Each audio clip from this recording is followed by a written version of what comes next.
What's up guys, Marco here and welcome to this new video where we talk about pricing of your dropshipping or e-commerce products. And it's something that a lot of people miss out when it comes to maximizing your sales. So everyone is about advertising and maybe even conversion rate optimization and things like that.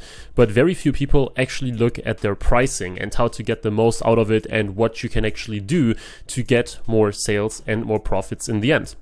So that's what we talk about in today's video. It doesn't matter if you're running a dropshipping business or traditional e-commerce. And let's dive right in. And I want to present you multiple ways to price your products as well as some general information on how you can get more out of it and so on and so forth.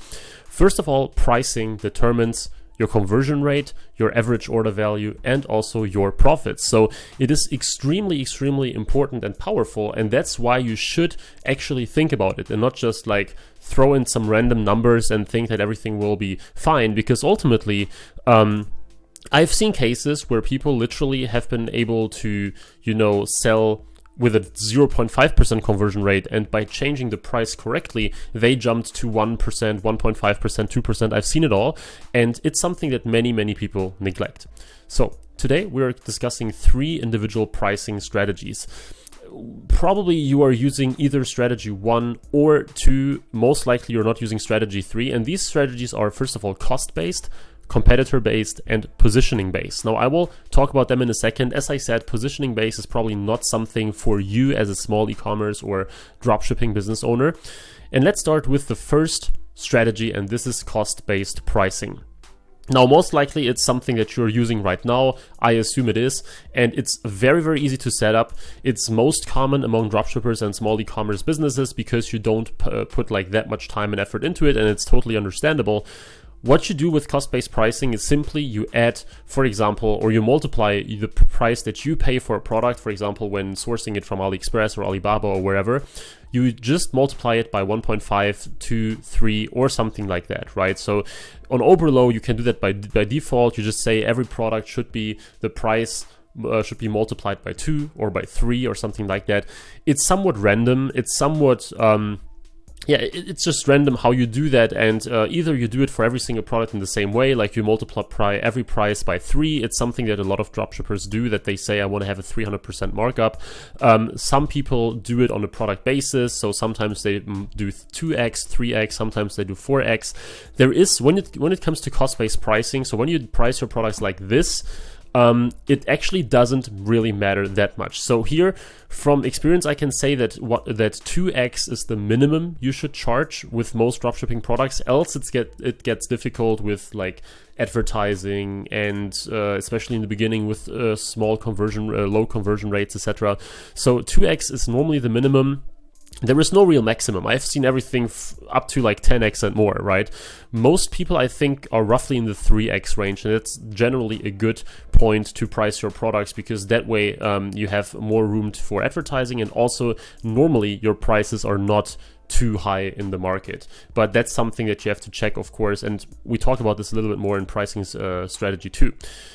However, make sure that your price is like in the end $14.95 or $19.99, or use simple quick pricing such as $12 or $16. It's actually, when it comes to sales psychology or pricing psychology, people tend to favor prices that are short with very few syllables.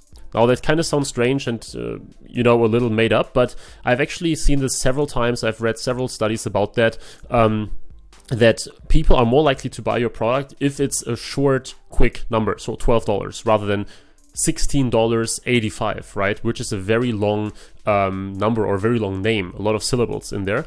So try that out for you. It also looks quite nice if your store has all these numbers like $12, $16, $25 or something, instead of always having these decimal numbers there. But if you do, make sure it's always like $14.95, $99 or something like that. I see a lot of people who even do $16.92 or something. This doesn't really make sense. It's just too strange, especially if you do it in your entire store.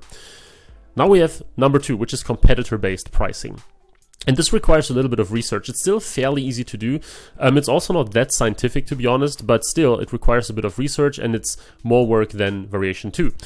You use Google Shopping, for example, which is the quickest. You can also use Amazon, but I use Google Shopping pretty much all the time to identify the typical price range of your product. And make sure that you only look at direct alternatives, right? So no luxury variations. So of course, if you compare like your drone, for example, let's say you sell an average $100 drone. Actually, it's an example that I just show you in a minute. If you compare that to a $1,000 drone that has a totally different set of features, of course, yours will be worse, right? Or if you compare your like handbag, your purse or whatever, to a Gucci handbag or something, of course, yours will be much, much cheaper. So compare them to direct competitors, either, you know, other no-name brands, or when it comes to technical stuff, when it comes to gadgets and stuff like that, you can compare them pretty well because products have similar features. And then you can say, okay, like the average price for a anti-theft backpack is like $50 or $100, so I should stay roughly in that range, right?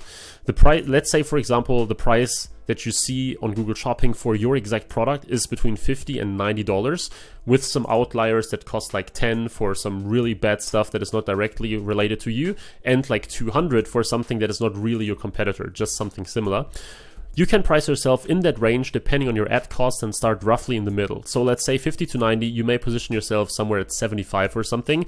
Then if you get a lot of conversions, if you get a lot of sales, you can think about, okay, what if I increase my price and, you know, maybe your conversions won't drop that much. So let's say you have a 3% conversion rate or 4% with those $75. You can think about, let me try $90. And if your conversions just drop a little bit, you can like make much more money. You may lose like 1 or 2 sales, but you make so much more on the sales that you make that this may be worthwhile. And that way you can always adjust your pricing. If you don't get any sales, you can lower it a little bit and see if you can get sales this way. If you get a lot of sales, you can try to increase a little bit to see if you can max it out. That way you can always play around. There is no way to get it perfect from the get-go, okay? You cannot say there is this perfect formula to always have the right price from day one. It's always like, as I just said, you can look at your competitors, fit in there so that you're not way too expensive or way too cheap, and then see what you get. If you get good conversions, adjusted, you know, as I just described, this is definitely what makes the most sense and what worked by far the best for us so far. So here's a little example. Google Shopping, I was looking for a Drone X, which is this very famous drone that has been super hot for quite some time and still a lot of people sell it. It's like a beginner's drone. You see here the price varies from like $38, something in that range, plus $10 shipping, all the way up to like $105 or something. So here we have a very similar situation. The price range is not super high, and here you could literally price your product anywhere from $50, $60 all the way up to, well, with 100 you would be in the very high range, which is typically a little difficult, but in this case here probably I would price it somewhere at $70 to $80, okay? That way you're still definitely alright, you can still compete. Chances are you're still having a good profit margin if you actually make sales, if you have an okay conversion rate.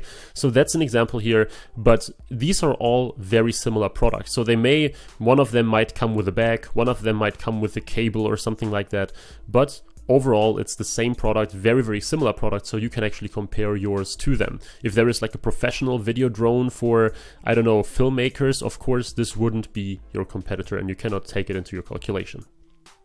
And then we have number 3, and as I said, this is probably the one that is the least relevant for you, and that's positioning-based pricing.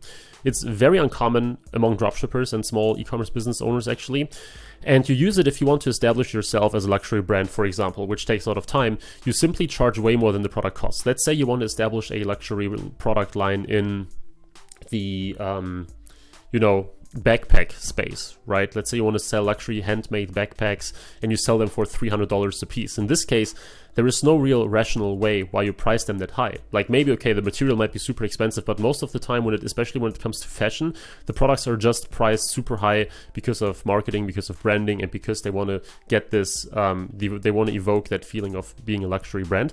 So in this case, you don't look at your competitors really, you don't really look at your cost, you just look at, I want to be a luxury brand, so I charge, as I said, $300, for example, for that backpack, right?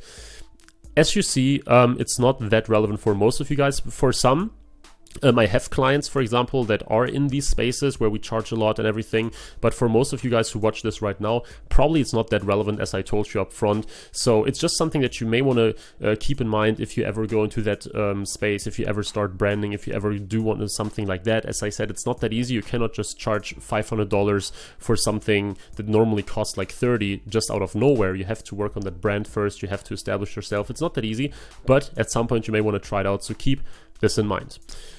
So these were the 3 strategies. I hope that you already got something out of that so far. Now I have some final notes for you that you should just keep in mind. So just some generic stuff, doesn't really matter what you're doing. First of all, always make sure you're profitable on the front end when you dropship. I hear this a lot. People are like, you don't need to be profitable right away. If you can like win a customer at break even, that's already great because they buy from you over and over again. That's just not true for 95% of dropshippers, okay? Most of your customers won't buy from you again because shipping times may be long, because quality may not be that good, or 1,000 other reasons. Even if both of these things are good, still don't rely on that, because normally you don't have that high of a budget. And if you always just aim at break even, this doesn't work. It works if you are a bigger brand. It works if you have a lot of volume, because then it may be useful and it may make sense actually. But for most of you guys, make sure that you charge enough and that you tweak your page and your ads, etc., enough that you are profitable on the front end, and don't just, you know, rely on getting a customer for life or something. Test your prices regularly. That's something that almost no one really does. If, as I just said in the beginning, if you make a lot of sales, adjust it. Make it a little bit more expensive. If you don't make it a lot of sales, make it a little cheaper, and see if you can make more if you charge less. But test your prices, because you can literally make 10%, 50%, 100% or more in sales by having the perfect price. And that's just super, super useful. You should definitely do that, especially with your best sellers, but even with your other products, that's extremely important. Use discounts, upsells, etc. to increase AOV, because whenever you can increase AOV, this just puts more money into your pocket. Should be totally obvious. I mentioned this in several videos already. And your prices should be high enough for promotions and coupons. So you can use, for example, Google Shopping promotions, right? Where your promotion is on the Google Shopping ad already 10% off. If you price very tight, you cannot do that. And coupons and promotions can be very powerful. So always make sure that you price high enough that if you want to, you can use those promotions, because they will really trigger some of your customers. If you can use those countdown timers and stuff, if they are legit enough. If they are super spammy and super all over the place, then of course that's kind of counterproductive. But if you do use them the right way, they can be very powerful. So make sure you charge enough, and then it should be all fine. So yeah, this was my video on pricing for dropshipping and e-commerce. I hope you got some value out of that. Let me know in the comments how you price your products. Is it just completely random? Do you use one of these techniques here? Most likely the first one, I assume, maybe the second. Let me know what your experience with that is so far. Let me know if you actually want to try another strategy based on this video. Would be very interesting to know. If you want to work directly with me to help you grow your e-commerce business, specifically with Google Ads, but also in general with strategies like these, by working on new strategies for your e-commerce business to make more sales, get more profits, make sure to check the link in the description to either work directly with me one-on-one or get my training that can also help you take your Google Ads skills to the next level. Now, I hope you enjoyed this video. Please leave a like and please subscribe if you want to see more e-commerce content and more Google Ads content for your e-commerce business. And until then, I wish you all the best with your business, and hopefully you will tune in next time when I upload my next video. So thanks a lot for watching, guys, and bye-bye.